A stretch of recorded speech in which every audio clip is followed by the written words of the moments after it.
Hi, everyone. This is Raquel. Hi, and this is Jennifer. Welcome to Madness Cafe. This is a feminist podcast where we talk about women's issues, politics, and health and wellness. And where those issues intersect. Hey, everybody. Welcome back to Madness Cafe. Today, our guest is Amethysta Herrick, or as I should say, Dr. Amethysta Herrick, as I will note in her bio. But Amethysta Herrick, Ph.D., is a transgender scientist and content creator who has always been driven by an insatiable desire to understand why the universe works the way it does. Amy's academic journey led her through molecular biology to a Ph.D. in analytical chemistry. Wow, she's no slouch, people. She's very smart. In 2022, when she transitioned gender to align the person she always knew she was on the inside with her external presentation, Amy recognized a new calling: to integrate her scientific background with her personal journey to help others understand and navigate the complex terrain of gender and identity. That's awesome. Can't wait to dive into all of this with you, Amy. And I'm sorry, I should have asked, is it okay that I call you Amy instead of Dr. Herrick or Amethysta? But yeah, well, please. Okay. No, Amy, because nobody Dr. can say Amy. Amethysta. Dr. Amy. Yeah. Nobody can say Amethysta. I'm glad that you were able to, because most people look at it and go, what the hell is that? And I go, what? It's like For the purple real? gem with an egg. Yeah. No, I've had people like it at Starbucks, just super quickly. Starbucks, they're like, a meth. Oh my goodness. And I'm amethyst, like the gem. They're like, yeah, okay, anyway. So welcome to Madness Cafe. Thank you so much. I appreciate the invitation.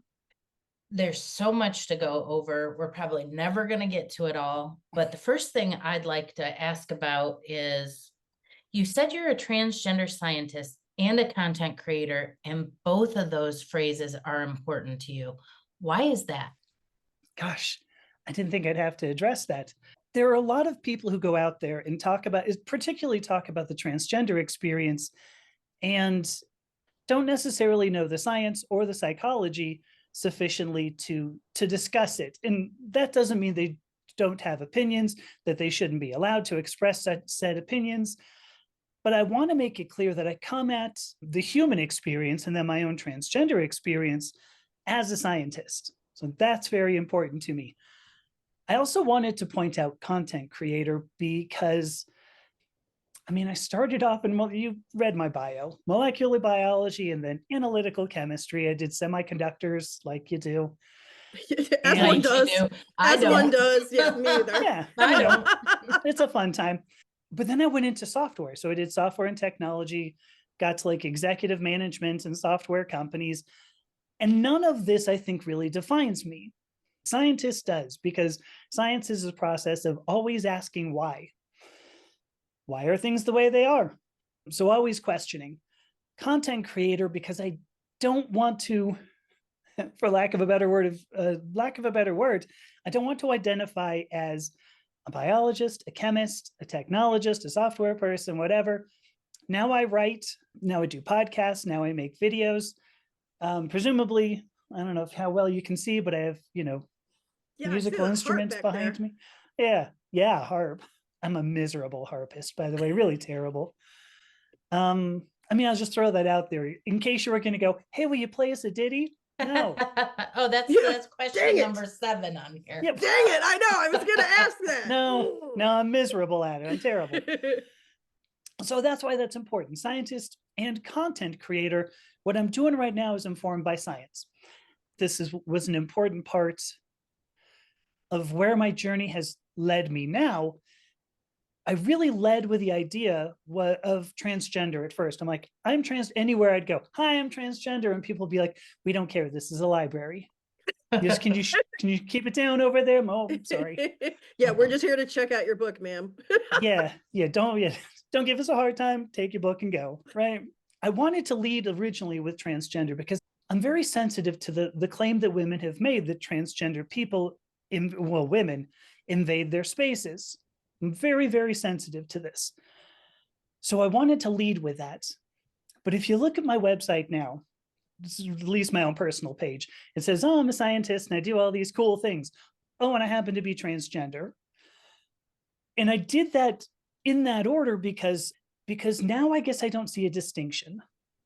When I first started writing, I wanted to say, okay, I'm going to write about the transgender experience. And then I thought, no, I'm writing about like a greater kind of queer experience. And then I went, no, I'm really writing about the human experience. And Yep. Bingo. once I got to that point, I went, well, I don't need to go into every space and say I'm transgender. I do like to lead with it on a podcast because there are times when people go, oh God, it's one of these people. Mhm. And, I go do live streams and people, swing in and go, purple hair, you must suck, and then swing out. And I'm like, you didn't hear a word I said. You looked at my hair and dismissed me. Hopefully all of this put together answers your question. I like to lead with it in podcasts because I want people to go, oh, this will be controversial. And then I go, no, not really, because I'm a scientist. We can talk about science, and that's about it. So that's why that's so important to me. I want to be known as somebody now who is creative, who is scientific, and also happens to be transgender. Well, and the three are not mutually exclusive. All of those things can exist in one person. You don't have to be one or the other or some other thing. You're a human, you are a complex being. All of these things can exist at the same time. Right. I didn't want to believe that though. All my life I've thought, well, I'm just not a creative person. I mean, I've been playing guitar for, I don't know, a lot of years, since 1987. I've never thought I was creative. It's one of those stories that I told myself. I'm only good at science. I'm only good at things like that. But it turned out I'm good at other things, or at least I'm competent at other things. So I agree. These are not mutually exclusive things. You can have somebody who's a good scientist, who's also a good musician. You can have somebody who can write, who also happens to be able to speak. There's a lot of the human experience that pours through each of us. And this idea that we can or even should categorize people, just go, you've got this box. Don't exit your box. Okay, I got you a box. Don't get out of it. Is ludicrous. I don't know why anybody would want to do that.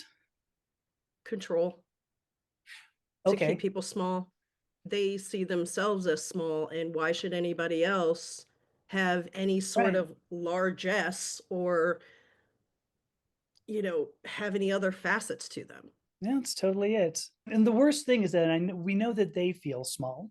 That's the worst bit. Is you go, there's I believe it's an Indian proverb, if I remember correctly, that goes, he cuts off the heads of others to make himself appear taller. That makes sense. So, yeah. On your LinkedIn, you said, I think this question goes right into what we're talking about. Okay. Identity isn't just a queer thing, it's a human thing. Every single person at some point asks, who am I? And why does this all feel like an existential roller coaster? My mission is to show that gender and identity exploration aren't fringe ideas, they're fundamental human experiences. Would you expand upon that for us? Definitely. If you look at human history, I swear I'm not about to go consider outer space. Starting at the amoeba. Yeah, I know, exactly. Starting at a single cell organism. 4.3 billion years ago, our Earth was formed. Because I think it was like 4.2 billion years ago anyway. So, who cares? So when each of us, where was I going? Oh, history. If you look across human history, a fascinating thing that you'll find is that people who were different were powerful. As humans, we would go, well, there's the normal, and I'm not saying normal's bad, but we go, there's the normal, and then we have the exceptional. And I don't mean exceptional as in that's really great, but this is an exception to a norm. Usually people who were outside of a sexuality or gender norm were the powerful people. They were the oracles, they were the seers, they were the people who conferred sovereignty, things like that. There were people who made the big decisions in human history. We want to wipe that out, clearly, because if you look at Western society, it's been this trend toward homogenization. Mm-hmm. How can we make sure that our society, everybody is exactly the same? And I believe that that's the reason so many people are in pain, because we come into this world and we're not defined by genetics. We like to think that, well, look, we're all scientists now. We learned about genes a long time ago, and now we know everything, and everything comes from genes. I believed that when I was younger, which is why I went into molecular biology, because I thought I had to fix myself. Mm-hmm. You know, my whole life was characterized by this idea I have to fix myself. What I said in my LinkedIn bio, it says that identity and gender are typical human experiences. We don't come into this world knowing who we are. Like if we're going to try a different vegetable, like you can't look at a vegetable and go, I'm going to hate this. This zucchini is going to be awful. How do you know? Have you tried it? No, we don't know something until we experience it. And I'm assuming that there isn't some sort of continuation of knowledge across another life, and maybe there would be, but we have to experience things. We don't know what it is we like until we try something, and every single human goes through this. I don't think gender is any different. Gender is our outward expression, really, of who we are, at least in context of the social norms around us. And that's an important point. We can return to that, but each of us still needs to look around and go, what is it that we like? I mean, you're looking at me now. I've got purple hair. This is fake, right? It's hair dye. So, I mean, most people don't have purple hair. You can look at me. I've got, my eyelashes. I got fake eyelashes on. There are things that I find important. Hair and eyes are two of them, I suppose. Other people care about lips. Other people care about their clothes. I know people who have like 14,000 pairs of shoes. These are expressions of who we are. Maybe it's not 14,000. I saw that look. But each of us expresses ourselves in different ways. We only know this by trying certain things on. Gender is like that. Identity is like that. Every single one of us goes through this. If you look at the DSM, the Diagnostic and Statistical Manual for Mental Disorders, such a mouthful.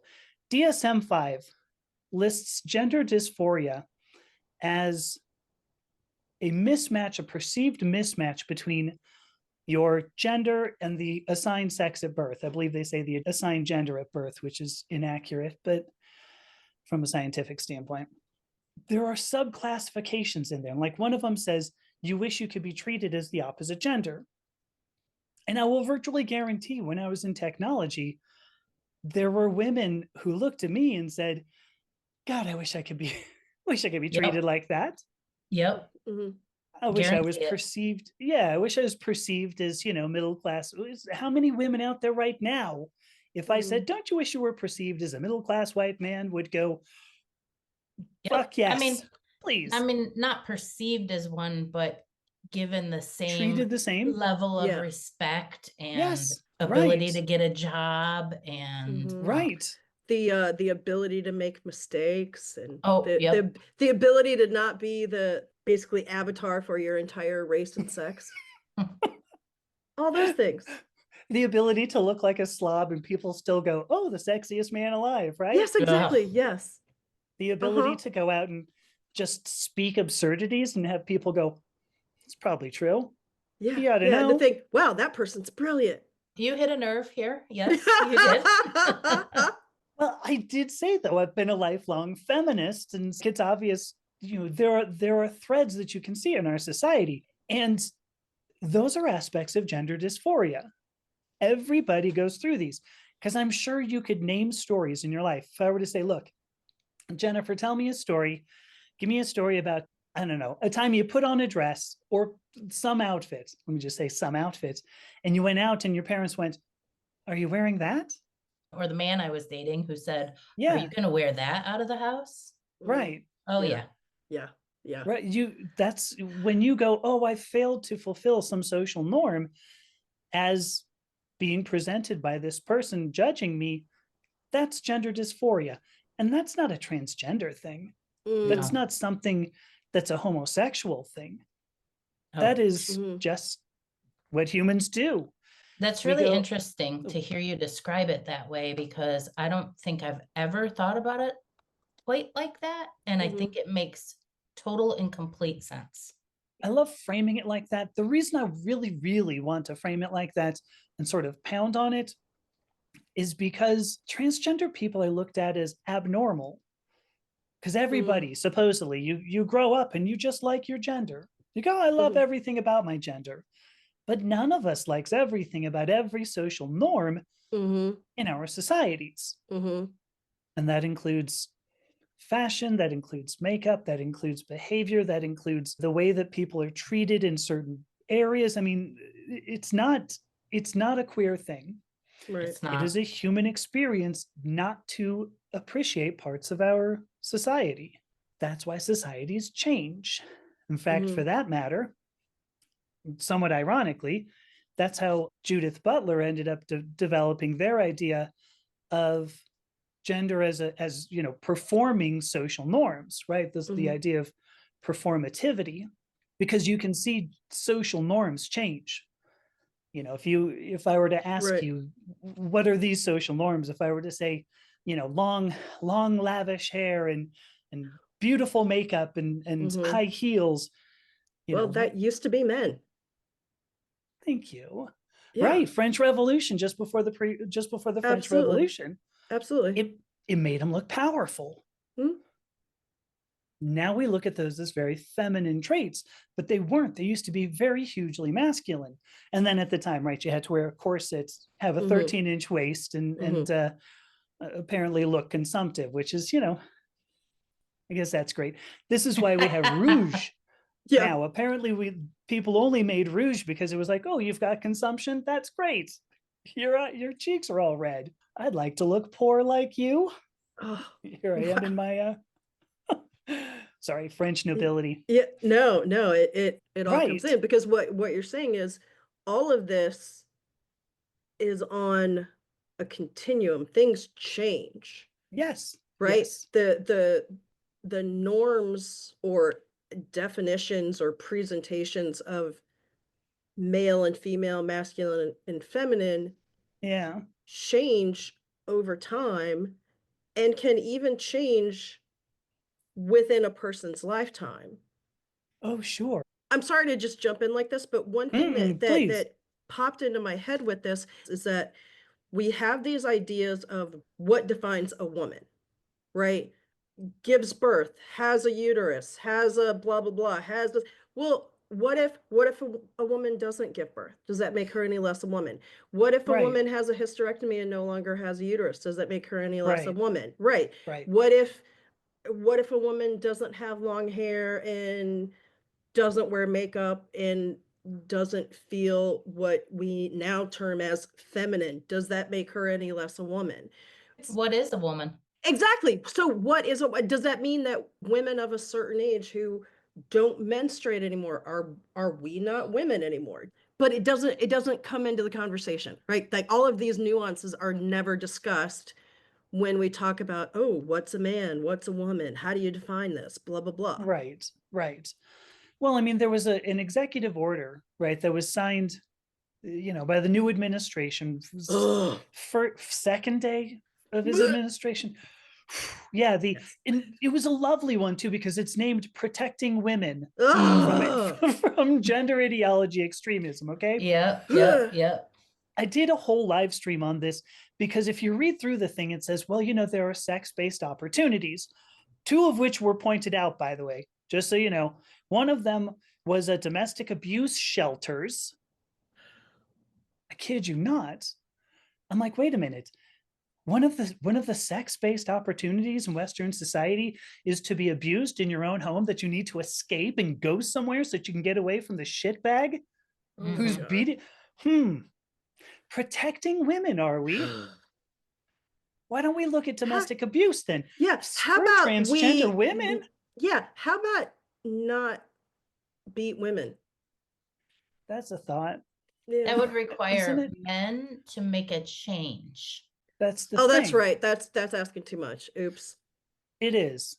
There was a great point I saw on Blue Sky, and I wish I could remember who it was that put this out, but it said something about men don't need to put on a dress and become transgender in order to rape women.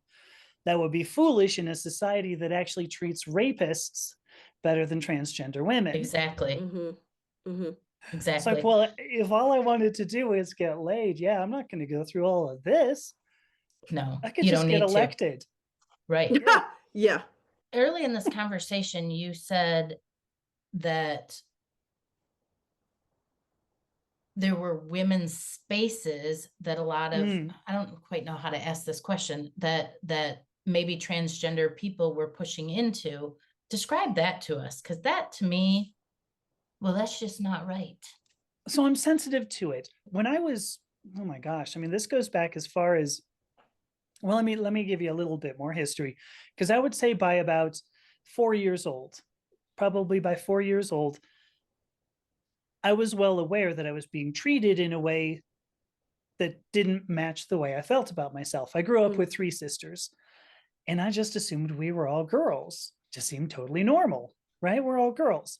By about 8, I was like, yeah, clearly people treat me differently. I get blue things. I get G.I. Joe when I Mm-hmm. wanted, like, do you remember the little Barbie thing with the makeup? Do you remember Yeah. the head? Right. Hell Yeah. yeah. You could pull the hair out to make it grow. Yeah, well, right. To make like a ponytail and Yeah. stuff. Yes. Yeah. I'm like, ooh, I'd love that shit for Christmas. But no, I'm getting like Star Wars things. And I was like, okay, thanks. Like, oh, my sisters Toss. don't get that. So, I liked him as well. But, my parents were like, listen, you need Legos. And I was like, I Right. don't know what you do with Legos. Honestly, I would pick them up and I go, I'm going to make like, I don't even know what I'm going to make.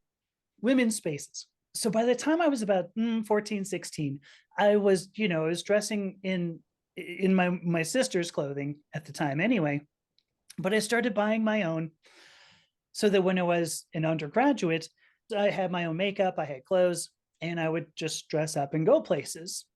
The way that I acted, my hair was always long too. When I graduated from high school, I grew my hair out, and at some point it was waist length and dyed black. It was very lovely. So I was always very sensitive. I'm not going to go in someplace and try to say that I own the place or whatever. When you're going into a bathroom, you're not going into a bathroom like to own the place. It's like, I'm just talking in general, like normal Mm-hmm. human people, they walk into a bathroom and they don't go, I'm going to lay down roots here. Mm.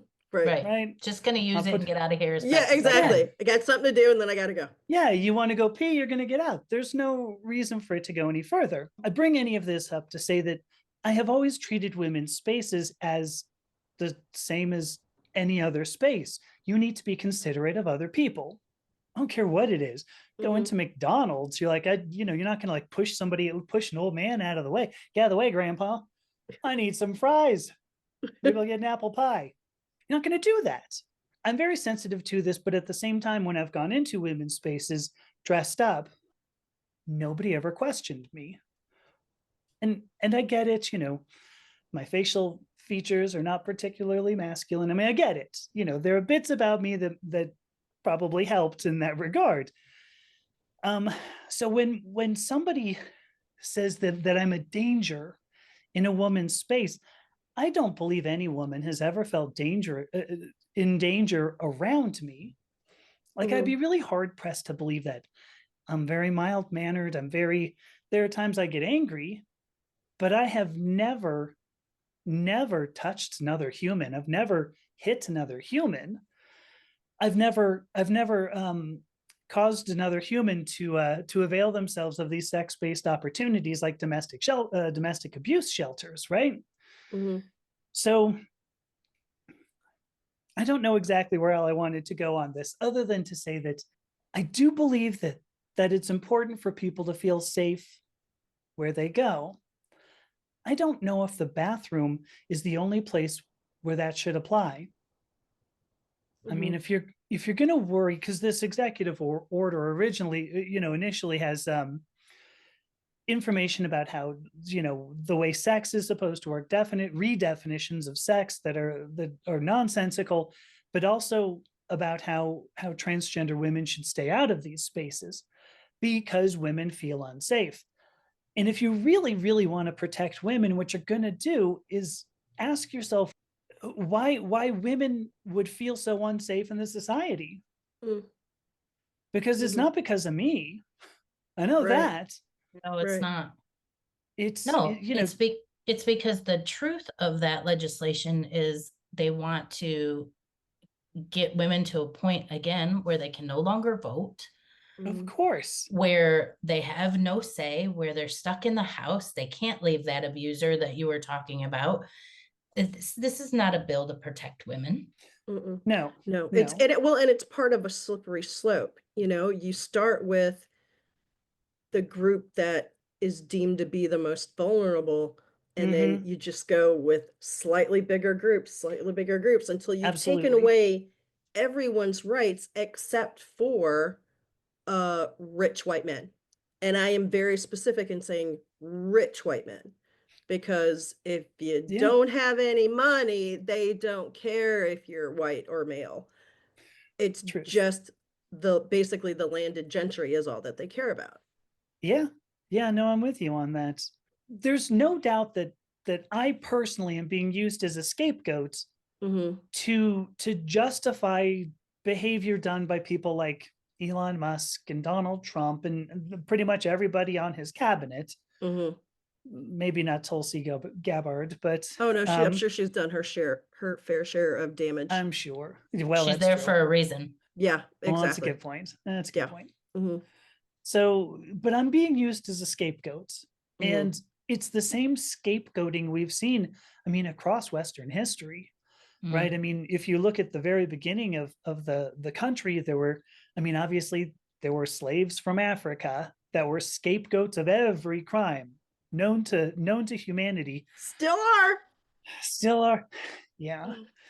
Chinese people were absolutely vilified. Irish people, Mm. Hmm. white European, Hmm. but Irish. Hmm.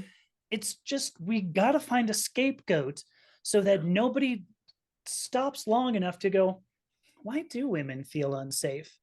Oh, because they're getting Raped. sexually assaulted and physically assaulted. Who's doing this? Hmm. Hmm. Because if Yeah. we'd stop and think about that, all the scapegoating would stop. I believe. I Hmm. don't know for a fact. I'm sensitive to the idea of women's spaces because I think that there are places we all need some place where we feel safe. Like, Right. period. We all Hmm. need a Sure. place we feel safe. And we have to ask ourselves why that is.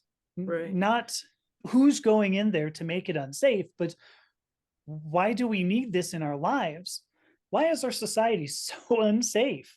I think this might be a good spot to talk about. You had mentioned earlier that, or in an email, that you wanted to talk about the divine feminine, Oh, which is Mhm. yes. something that we talk about quite a bit on our show.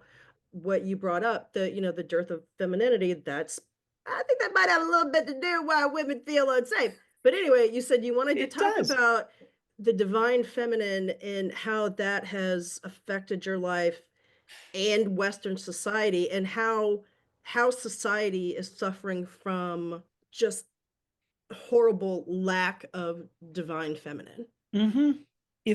I love using stories from history, right? We don't have to go back very far to see civilizations that were very wholly dependent upon agriculture. Mhm.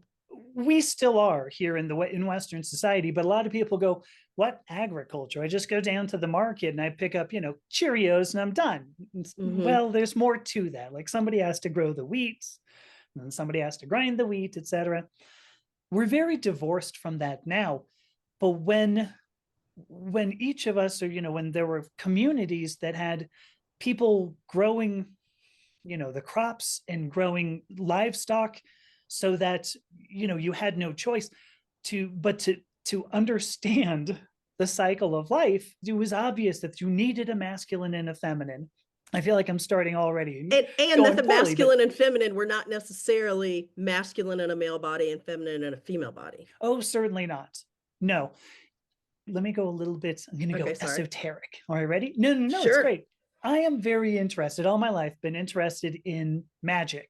Originally, that was like, Doug Henning and I don't know, whoever magicians, but people who would go, look, the dollhouse is empty. Thank you. But what's more important to me is the idea that there are mysteries. Science is all about asking questions. I said that, right? And I love mystery. There are things that we don't understand still today, right? We know everything, except we don't know that much. How's the mind work? We don't know. Right. We have these hand wavy. Well, we have serotonin and oxytocin, and we have that is like some electricity, and there's a thing with a guy, and then every so often we have somebody come in and clean out the pipes just in case. And I don't know. You're asking a hard question, but we don't want to say that. We don't want to go. We don't know. How's the mind work? No idea. Like, I'm okay with that. Scientists are okay with that because what that does is give us an opportunity, right? We're like, now we can study something. This is great. I love things that we don't understand. And we've gotten to a point where we don't embrace mysteries. And you know, the only mystery that we have today is, well, God works in mysterious ways, which is really just a cheap way of saying you can get what you wanted. Sucks to be you, doesn't it? Anyway, back to the patriarchy. You know, divine feminine, though. We used to be very close to the lands. We used to be very close to the idea that animals mated, and when animals mated, we could then use that meat and, you know, keep our own, perpetuate our own community. It was obvious that at some point all the crops got cut down, harvested, and you kept some, and then spring came again and you had to plant the seed in the earth. Very sexual thing right there. We were okay with the idea of sex. Christianity doesn't want sex because Christianity wants to control you through this idea that you could express yourself in a way that may actually create new things. You know, they want to steal the magic from the rest of the universe. Magic's only for God. Magic's not for nature. Nature's just a, you know, a thing. A resource for a resource. Yeah. To take advantage of too. Right. In my life, I don't think it was uncommon for me to go, oh, look, plants. Oh, look, animals. Where do these animals come from? Where do the plants come from? That's what all of science is. The reason why I started talking about magic is because we have a huge tradition of magic in history. And I don't mean Doug Henning. I mean the idea of how do things work? We used to have a bajillion gods. We have, you know, the god of the goddess of the river, the god of the rock in your front yard, that weird cave. There's some god in there. We don't know what he is, but don't mess with him. And we were okay with that. Why were these places different? It doesn't matter. It's magical. It's a mystery. But the Western magical tradition, in fact, not even Western, so much of human history is based on this idea that there are two types of actions. And one is activating, directing, initiating. You know, at some point we gave that the name masculine. It was a bad idea, clearly, because nobody knew like 6,000 years ago. Let's associate this with a man and it'll be cool. You know, they didn't know 6,000 years later that they were going to turn this into what they did. But then there are other actions that are receiving and nurturing and completing. I'm not saying anything surprising if you're a project manager, right? You go, well, we have to initiate something, we have to nurture it, and then we need to complete it. And that's not a surprise. But in our society here, we think we just need to initiate. Now, what we think is we can always grow. There is no cyclicity. We don't notice winter anymore. Well, we notice winter because we go, dang, I have to get out my boots. Yeah. But we don't notice those things. We don't notice that we're out of apples come February, because we're not. We just get them from the Southern Hemisphere. It's cool. As a result, we only see the masculine in all of the universe. And we've been taught that. We've been taught that God is a man, despite there being several names in Hebrew that have feminine bases in them. Elohim is one of my favorites. I don't know if either of you is a Hebrew scholar. No. I'm not. No. Elohim, Elohim has the root Eloah, which means the goddess. Oh. This is in Hebrew, but it has a masculine plural suffix of Hmm. him. So Elohim together probably translates the best as the goddess and her gods, the goddess and her gods, or the goddess and gods, Mhm. the gods and goddesses. There's many ways you could translate that. Hebrew used a bajillion different words for the deity that they worshipped because the deity was a mystery. And they Mm. understood there was, they were very close to the land. They understood you had to have both the masculine and the feminine. Anyway, I'm going off on this big long tangent to say that when I first started things, I was sort of coming into my own here. I was in college and I had this French TA. This was a French TA for this English class that I was taking. And we were just talking, and I'm talking about my sisters and my life. And I'm not thinking, I'm 18, right? Like, what the hell do I know? I don't know anything. But she goes, well, what do you know about feminism?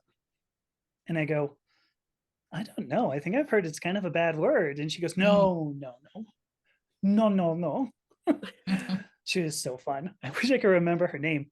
But she says, feminism is the understanding that the divine feminine is as important as the divine masculine. And I went, Mm. what the hell does that mean? What Yeah. does that even mean? And she goes, there are great forces. One is activating, one is initiating, and one is nurturing, one is completing. And I was like, yeah, that's just men and women. And she goes, wow. She was like, okay, yes, more or less. But these are not in people, these are forces of the universe. And when you say that you don't, that the nurturing, the completing just needs to stay at home barefoot and completing apparently in the kitchen, and the initiating can just go out and keep on initiating, you can't do one without the other. Like if you initiate a bajillion projects but you complete none of them, you get nowhere. Exactly. But you can't complete something that you haven't initiated. You Mhm. must have the masculine, you must have the feminine, because they balance each other. That's how the universe is run. That's how science is done, for that matter. That's the way the universe operates. And that's why this has always been so big in my mind. When I wish I could remember her name. When she told me that, I just went, oh wow, yeah. I was like, I totally get it. Now I know the magic of the universe. And then I got into industry like 10 years later.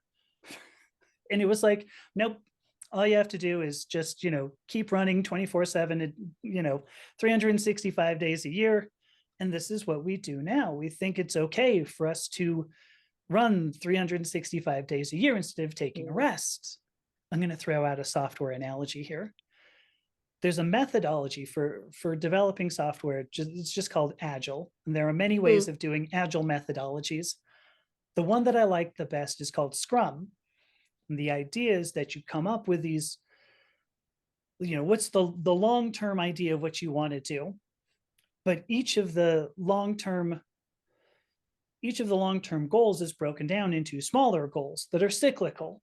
And so you say we're going to work really hard for a week, and then maybe we have a week to make sure that everything works, and then work really hard for a week, and then a week of making sure that everything works. And then longer term, you'll turn that into a more cyclic kind of thing where you are always resting as you're doing. It's a balance of masculine and feminine. You're always trying to get somewhere, but you're doing it in a way that continues to nurture the people doing it. Mhm. You make sure that they're growing, you make sure that they're resting. I'm horrible at this. I should just point this out. I am continually burning myself out because apparently I'm going to tell you to do what I say, not what not what I do. We're all swimming in patriarchy, so we're Yeah. all Right. trying to rewire that part of our brain to realize that rest is essential, or that Mhm. Yeah. nurturing is essential, that Yeah. taking care of ourselves and others is essential. Mhm. Right. We're trying to Yeah. rewire all that. Yeah. Well, we are running out of time. I All know I right, went go on too Okay, ahead. okay, long. okay. Go I ahead, do want to, Raquel. because I'm gonna try to tie these together. We're talking about basically the magic of the universe, and that there's two forces and that these forces work together, right? Yes. And that basically we have to learn how to see beyond what is specifically being presented to us, right? Like we need to open our eyes and to the magic of the universe, to right to what is not specifically in front of us. And so on your website for Purple Paw Clan, the vision that you have on there is, we seek beyond the obvious to perceive the world not as it is, but as it could be.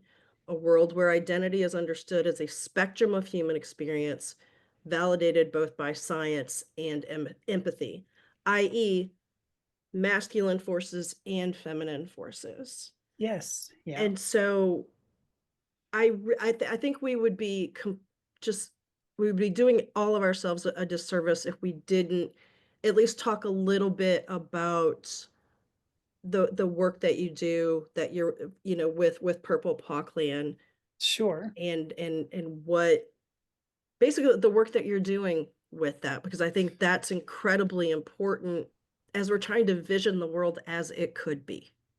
Yeah. You'll notice in that, I actually have that up on the wall right next to me there, to seek beyond the obvious so that we perceive the world not as it is, but as it could be. Let me tell a quick story. I wrote an article about the earliest article I have about how gender dysphoria doesn't apply just to transgender people. This was the first time I really sort of fell out of my head, that I went, is this only something I have to worry about? Because I actually met a woman who had a unilateral mastectomy, so just one breast removed. She was a bad candidate for reconstructive surgery, so she wears a prosthetic. She will go nowhere without this prosthetic because social norms say that women have two breasts. Mm. A woman with one breast, like you mentioned, Raquel, is that a woman? No, Right. they have two breasts. What is this weird sort of halfway state? She will always wear a prosthetic, will not leave the house without this prosthetic. And I heard that and I thought, isn't that gender dysphoria? She's feeling pain from social norms. So when I wrote that, I got a couple of comments and somebody said, well, what does that mean? So now everybody can get a boob job? Just everybody gets a D cup? How is insurance going to pay for that? Why not?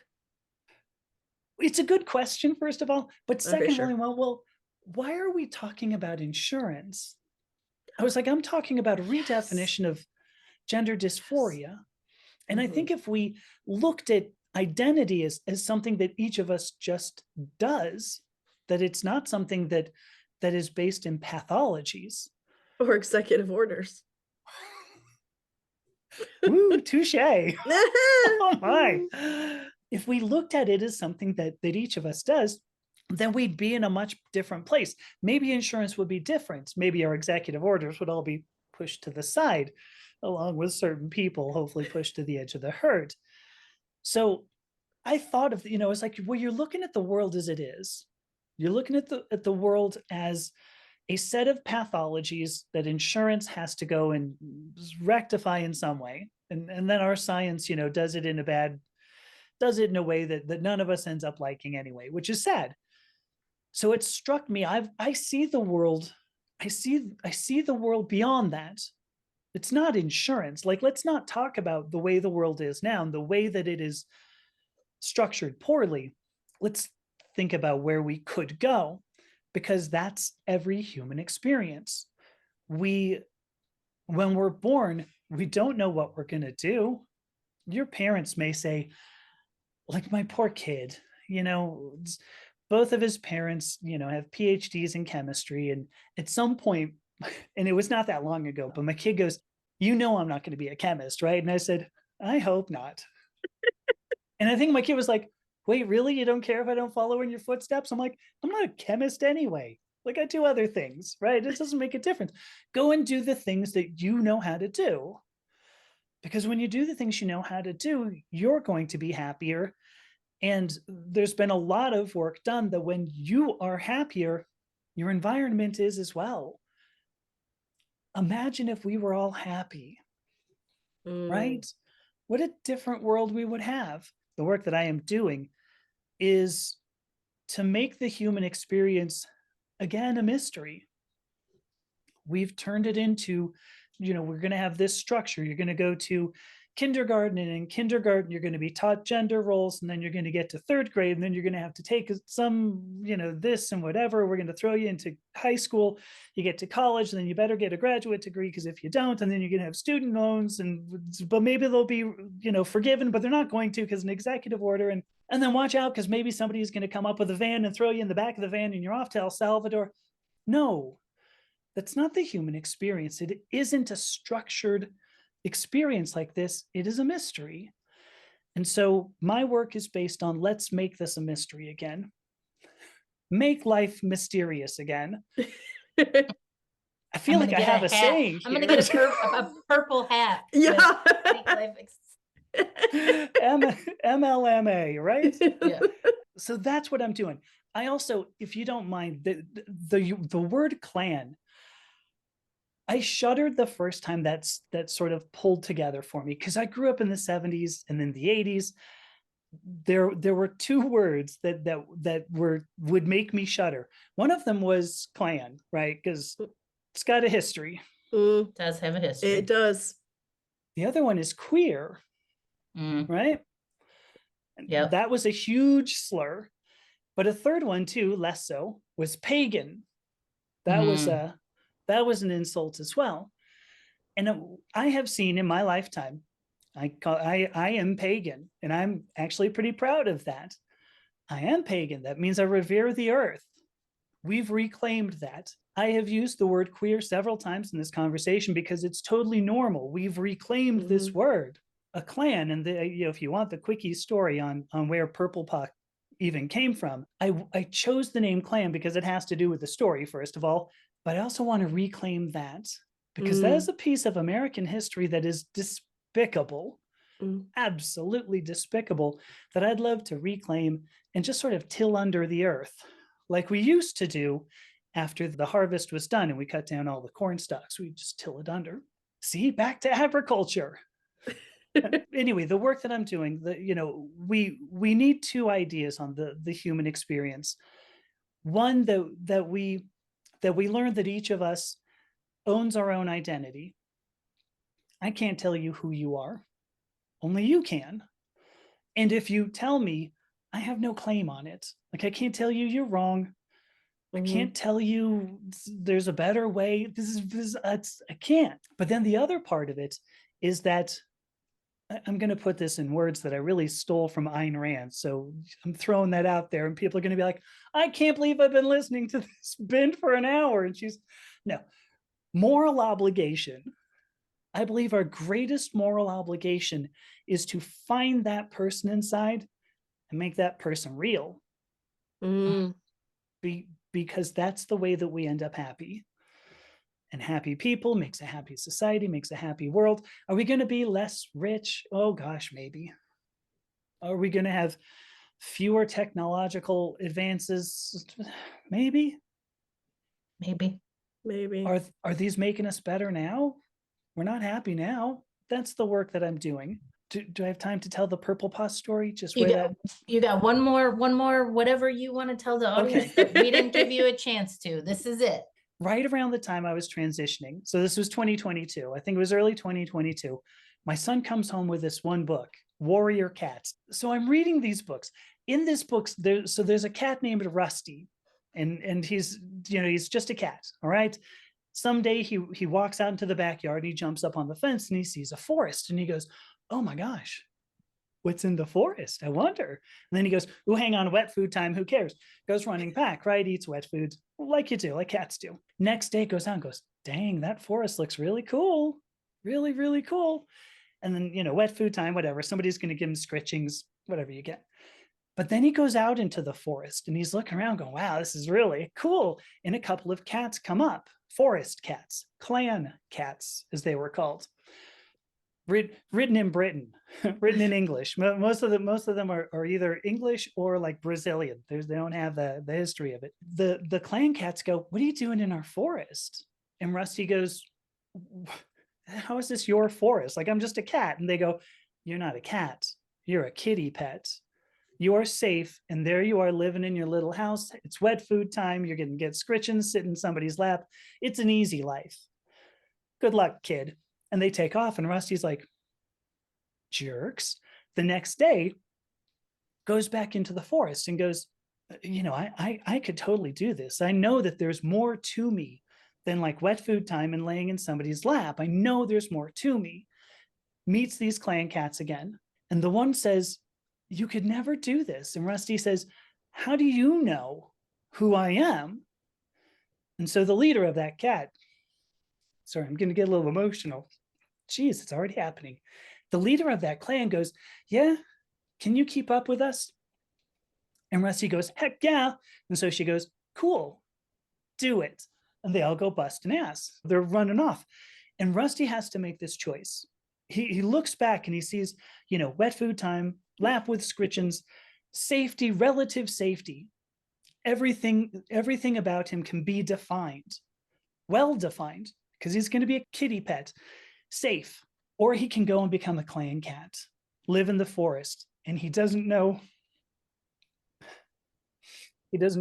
gosh, sorry, doesn't know if he'll be accepted, doesn't know if he's going to live a great life, but he will live life as the cat that he is.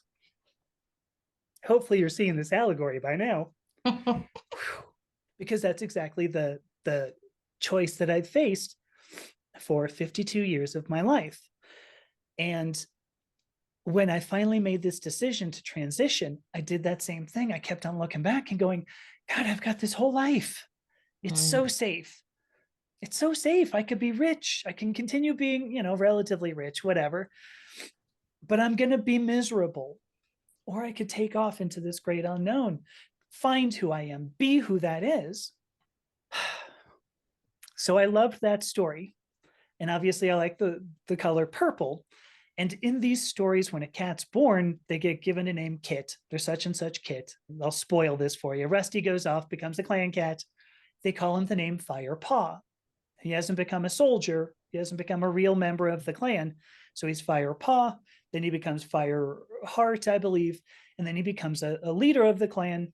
Again, sorry for the spoilers. It is 25 years old. So, maybe you could have read this before. Becomes Fire Star. I chose the name Purple Paw because I thought, here I am, running out into the great unknown. Don't know where the world's going to go. I don't know if I'm going to be successful, but I'm going to give it a try. And so that's where Purple Paw comes from. The cats are clan cats. Each of these, there are several, 5, and I think it keeps growing. There were many clans of cats, and a clan is more than just like a community. You go into a community and you go, oh, it's really nice here. But a clan's like a family. A clan is something that sticks together and works for its own perpetuation. So Purple Paw Clan comes from this very personal story of mine where I had to make this decision like Rusty. And I decided I'm going to throw myself in with all of the people who support what I do and want to see human identity let loose. I'm getting emotional again. So that's where that comes from. I'm having a hard time looking up. Sorry. I'll try to look back up. You don't have to apologize. Not at all. You be you. Do your thing. I'll tell you, I never expected to go on a podcast and explain this story. That I have the ability to do something like this and that people are willing to listen to me blows my mind. It just says to me that this is a message that has been lost. And I guess I'm glad to be, somebody trying to reclaim it. That was my last thing. It was pretty powerful. Sure. Pretty powerful. Thank you Yeah. for that. Yeah. You are correct that this is a human issue. It's everyone. Everyone is in the search for who we truly are. Who are we? Yeah. And everybody has to figure that out for themselves. Nobody can just dictate it for you. No. Or say that there's only 2 choices and that there's only 2 ways to go through the world. There's not. Right. There's not. This was a truly heartfelt beautiful episode. Thank you for being on and being so Sure. you. Yeah. And thank you for putting the Purple Paw Clan out there for other people to have this resource and to try to find the magic and try to Yeah. find the mystery. Thank you. I feel like I've fallen apart on you a little too much here, but Nope. No, Nope. Not at all. no Not at way. all. No way. Not That at was all. good stuff. Yep. You if just I'm broke not- open and let us see. That's all. If I'm not entirely authentic, I'm pretty much nothing. So There you go. It was pretty good stuff. thank you so Yeah. much. Thank you. Thank you, Amethysta. Want to recap? Yeah. It's such a beautiful discussion, figuring out who you are and where your life is going to go and just who you are, who you're supposed to be in the world, in your skin. That's That makes that's me think of I'm just a girl in yeah. the world. Yeah. All that I want to be. Say, girl, say. I can't help myself. I love it when you sing. But I just love it that that's what we're here on earth to do, is figure out who we are and where our place is and what our purpose is and to be a part of it. And as Amethysta said, the magic isn't only for God. We have the magic in us as well.